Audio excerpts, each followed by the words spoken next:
ato de educar, eu acho que ele tem que ser integral. Se a gente volta um pouquinho na nossa história educacional, a gente vai lembrar da educação tecnicista, que é aquela educação que vai preparar o cara para saber contar, para saber escrever, né?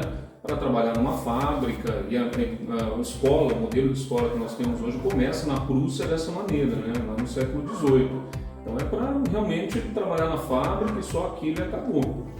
Mas né, nós temos essa noção hoje, e o quanto isso é importante, da educação não apenas formal, na questão ali formal, mas trazer uma educação integral para o ser humano como cidadão, né, para que ele se entenda como cidadão, para que ele saiba dos seus direitos, dos seus deveres, para que ele saiba sobre a dignidade, né, da pessoa humana. Então é um contexto muito mais amplo, e isso acho que é muito importante. Isso está na nossa Constituição, né, de 1988, na nossa Lei de Diretrizes e Bases de 1996, mas não é aplicado ainda dessa forma.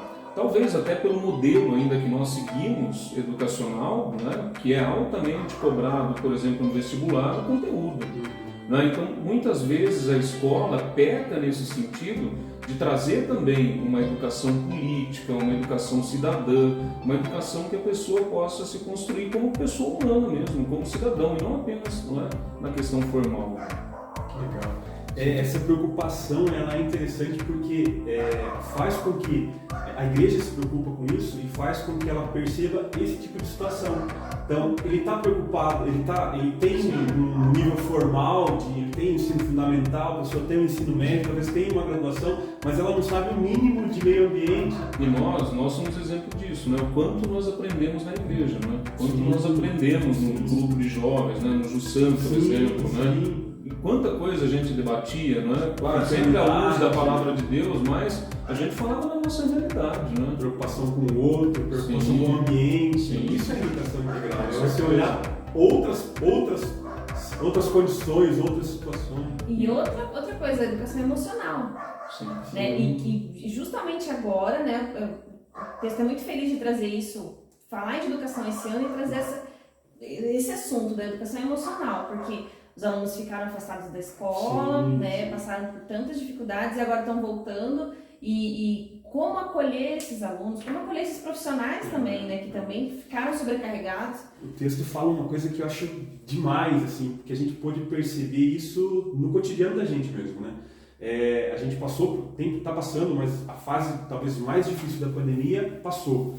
Que era o momento que a gente teve que obrigatoriamente ficar em casa, né? As crianças ficarem em casa e estudarem pelo computador, né? E aí a gente cria, né, uma falsa ilusão de que as coisas estão tudo bem e que a educação está chegando para todo mundo, mas a gente esquece, porque na minha casa eu tenho um computador, um celular, eu tenho uma internet boa, eu esqueço que talvez o meu vizinho não tenha o mínimo.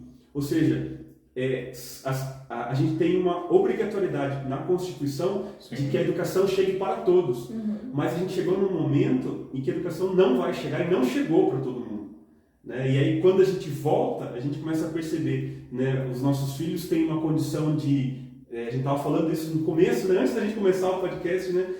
Nossa, como é que a gente conseguiu alfabetizar, né? A gente tem filhos nessa mesma faixa de idade que estavam no período de alfabetização e graças a Deus a gente passou. Mas tem crianças que não foram alfabetizadas e agora a gente tem que correr atrás disso, né? Então, se isso não faz parte do cotidiano da gente, ou seja, se a campanha da fraternidade não veio no momento exato para falar da coisa que a gente mais precisa, né? É óbvio, né? A gente precisa de educação, a gente criou desigualdades sociais novas, né? Condições de desigualdade social novo, né? E com os nossos filhos, né? Então isso é muito importante. A campanha de fraternidade foi assertiva mesmo, assertiva. E já falando dessa questão de educação, vai e volta, eu ia falar ainda lá no escutar, né? Ainda na análise dos dados, né? O papel do professor nesse processo, né? Foi fundamental, né? E aí eu trago uma reflexão que o Andrei, né, teve com a gente no podcast que a gente conversou com ele. Ele falou que ele estava se dedicando, fazendo vídeos, né, naquele momento em que as crianças estavam em casa, fazendo vídeos, fazendo diversas coisas, se reinventando como professor, e ele recebeu de uma mãe um relato pedindo assim, professor, essa semana você não manda para mim, não manda vídeo, essa semana manda alguma coisa escrita, né? Daí ele ficou, né, impressionado, né? Mas por quê? Né? Não tá bom os vídeos, né? Não tá interessante, as crianças não estão aprendendo. E daí a mãe, né, fala, não, tá aprendendo muito, mas é que eu só tenho dinheiro para colocar crédito no meu celular, né, quando eu tenho faxina, e aí eu não estou fazendo faxina porque eu não posso mais. A gente está no meio da pandemia, então eu não tenho crédito para baixar o seu vídeo. Então, assim, é uma nova exclusão social. Sim. Né? Então, assim, o trabalho do professor que ia numa linha crescente, né, é também de entender, né, as situações e fazer com que a educação chegue também para essa criança que não estava recebendo o nível de educação. Tem um outro exemplo, a minha mãe também foi preparando aulas e mandando para os alunos, e depois a escola ficava em cima, né? Cobra, não está vindo a tarefa, a criança não está fazendo, o que está acontecendo que não está fazendo? Aí a cobrar ia ver, não, professora, é que eu espero minha mãe e meu pai chegarem do trabalho, porque eu não tenho celular, eles que têm. Então é depois das 6 da tarde que eles chegam, e aí que eu pego o celular dele para ver as tarefas. E aí, assim, são várias disciplinas, então, tipo, eu tenho ali só um pouquinho de internet para ver um pouquinho, então eu não consigo fazer todas, eu faço algumas. Sim. Então, uma realidade tem que ser pensada. Tem uma matéria no Fantástico. Isso, né, você pensar que precisa ter esse acesso, e esse acesso já precisa ser globalizado hoje. Eu sei que isso já vai muito para o ponto do agir dentro da campanha, mas esse é um ponto importantíssimo. Nós vivemos em um mundo hoje que todo mundo precisa ter acesso à internet. Sim. Não é mais um luxo, é uma necessidade. Você vê vetos, né, do executivo em relação a projetos, né, que iam ajudar as crianças na pandemia, né, foi vetado. Uma reportagem no Fantástico que eu lembro de uma criança subindo numa árvore para dar sinal. Então, assim, isso é uma análise muito cruel, muito cruel mesmo. A gente vive uma condição de educação que e a gente vive numa bolha. Sim. A gente acha que todo mundo tem esse acesso à internet, que todo mundo tem, né? Todo mundo tem a mesma condição que a gente tem. E aí, né? E até eu vou entrar um pouco no que o Thiago fala na formação, mas se você pensar, há pouco tempo atrás, algumas décadas atrás, o acesso à educação era para pouquíssima gente. Né? A gente que está aqui no interior, né? Eu lembro de algumas pessoas que eu convivi, assim, que já estão na faixa de 70, 80 anos, que, assim, morava em Sengés e não tinha escola lá a partir do ginásio, né? Quarto ano, quinto ano, não tinha mais escola. Então tinha que se mudar com 8, 9, 10 anos para outra cidade, morar no internato para poder estudar. E se os pais pudessem bancar. Então, assim, o que a maioria fazia? Parava ali. Parava, né, no quarto ano, no terceiro ano e não estudava mais. Tinha a prova do ginásio também, que tinha que ser feita e se a pessoa não estivesse preparada, ela não poderia. Ou então estudava até o terceiro ano, aprendia a ler, escrever, contar, pronto, parava e ia trabalhar para ajudar os pais. Então tem uma geração que não teve acesso à escola, né? E que está aí nessa geração. E aí depois disso a gente teve, né, você fala sobre isso, que a gente teve muitos avanços, mas tem essa dívida. Tem essa dívida e a pandemia trouxe ainda mais. E agora criou uma outra dívida. Porque assim, aí a pessoa não teve a oportunidade de atingir outros níveis de estudo, não teve a oportunidade de alcançar aí certas ocupações profissionais, e aí aquilo perpetua na família, e aquilo acontece com o filho, com o neto. Então hoje as crianças têm mais acesso à escola, adolescentes? Tem, lógico, né? A gente pode dizer que não, comparando com décadas atrás. Mas assim, já teve esse prejuízo lá atrás, né? Meu avô não teve condição de estudar, meu pai não teve, eu tive, mas assim, eu já comecei de uma outra situação. Então existe essa dívida. E agora a gente criou uma nova dívida, né? Com essas crianças e adolescentes que não conseguiram estudar direito nesse tempo. E a pandemia ainda mostra mais os avanços que nós temos na nossa sociedade, mostrou muito, mas mostrou também os problemas, né? Ficaram muito evidentes. Muito evidentes, né, durante a pandemia. Muito legal. O problema que eu vejo que, além de tudo, ainda quando se tem a educação, na nossa sociedade a gente enxerga muito nítido isso, se cobra uma educação pontual. Então você precisa ser uma lança naquilo, na tua área.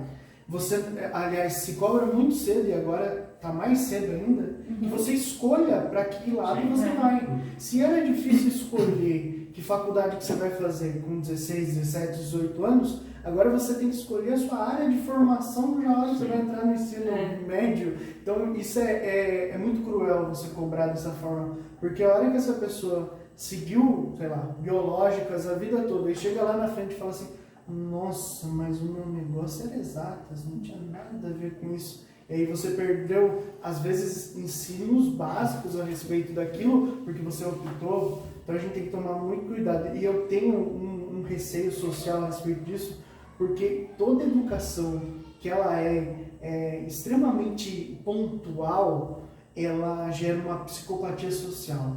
O que eu quero dizer com isso? A pessoa fica alienada do resto. Ela é fria para as coisas. Aí a gente vê demissões em massa por videochamada. Aí a gente vê pessoas que acham que o dinheiro que ganha é justo, e que é justo ele ser bilionário e os outros não terem dinheiro, e que tá certo, e que tá tudo bem, porque ele se esforçou todos os dias e acordou e fez aquilo como uma lança, só que ele não percebe o quanto ele está machucando o entorno, o quanto ele está deixando de repartir as coisas, repartir riquezas, repartir conhecimento.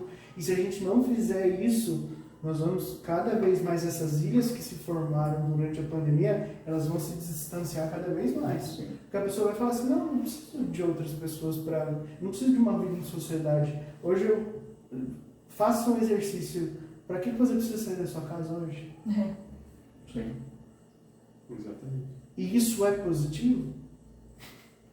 Eu acredito que a maioria das pessoas que viveu as duas fases entenda que isso não é positivo. Só que nós vamos começar a ter gerações que não viveram. É aquele filme, o Mundo de Jack, lá, o quarto de Jack. Quem viveu sempre naquela realidade. Ele está trancado ali, ele não sabe o que é ter um mundo lá fora. Ele não sabe o que é acordar, ver um... Lembrou o mito da caverna.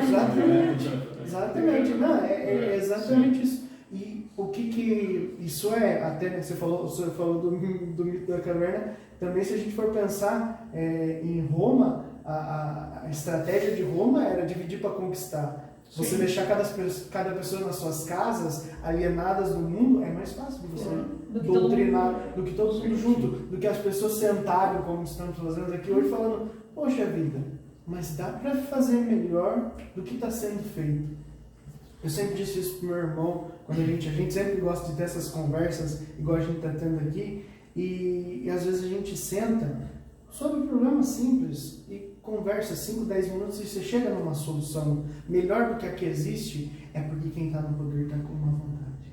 Se você senta e conversa, e em pouco tempo de conversa, soluções melhores chegam do que as que estão vigentes, é porque quem está no poder, quem tem o poder de fazer essas escolhas está de má vontade. Certeza. Mas isso você só descobre conversando. Você Certeza. não vai descobrir, e é muito bom, todo tipo de cultura é muito bom, mas se você simplesmente ficar na sua casa ali, se alimentando das coisas que você acha interessante, você precisa de alguém que te provoque, que te fale assim, será, Martin, que é assim mesmo?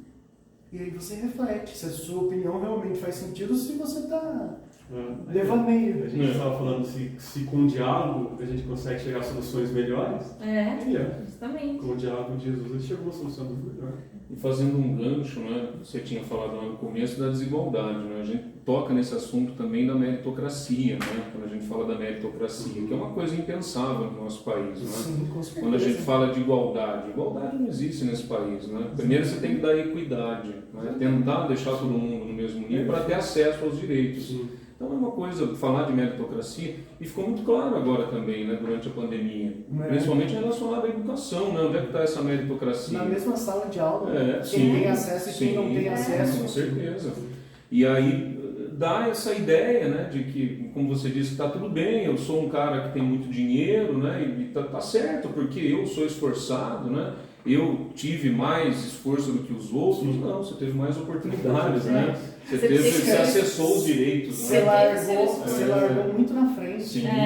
Cara, isso que você falou é sensacional. Acho que é importante a gente separar uma parte da conversa só para isso. Meritocracia não existe. Sim. A meritocracia sem igualdade de oportunidades não existe.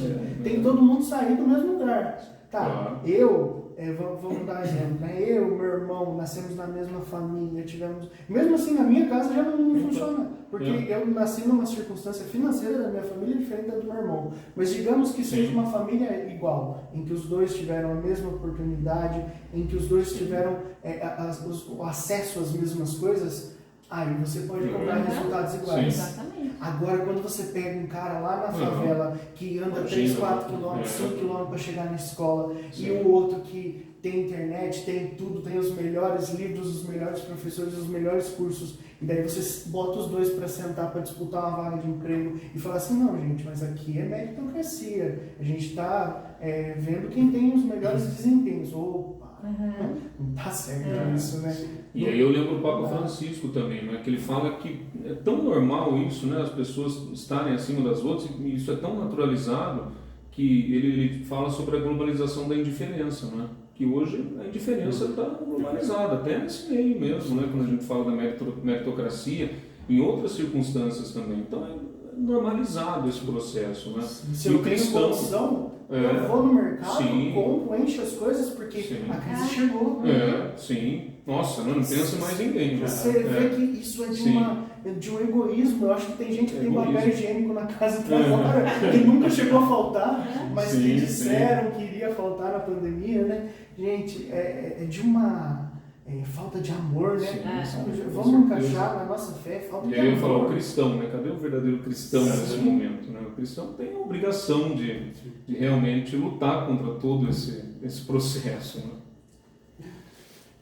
A gente tem a segunda parte, né, da campanha. A partir das constatações, né, a partir dos dados apresentados, e logo no começo do discernir, né, ele já começa uma frase que eu falei assim, nossa, se a pessoa leu até aqui, ela continua lendo, porque ela fala assim, eu preciso tomar alguma posição. Ele fala assim, escutar conduz à tomada de posição.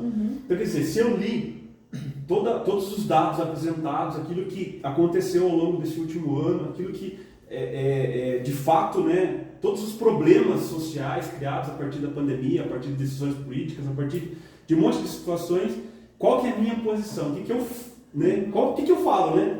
Tá, beleza, eu tenho tudo isso e a partir de agora o que eu falo? E aí é muito, muito interessante porque assim, ele dá condições a partir, inclusive do texto bíblico, né? Ele mostra Jesus como mestre educador e ele fala que por meio da educação é possível realizar a perfeição da caridade. Então a educação ela passa a ser um mecanismo de amor, um mecanismo de entrega da caridade. Então se eu tenho, né, dentro do meu meio, dentro daquilo que eu vivo, se eu percebo alguma condição, eu posso a partir da educação mudar a vida de alguma pessoa. Então isso é muito interessante. E aí ele dá diversas... Vou começar falando sobre Jesus mesmo. Né? O que Jesus, né, a partir dessa reflexão do texto, o que Jesus propõe de mudança. Né? Porque é muito legal, porque ele escreve, né, e aí todos tomam consciência de si, vão embora, né, e aí ele fica só ele e a mulher.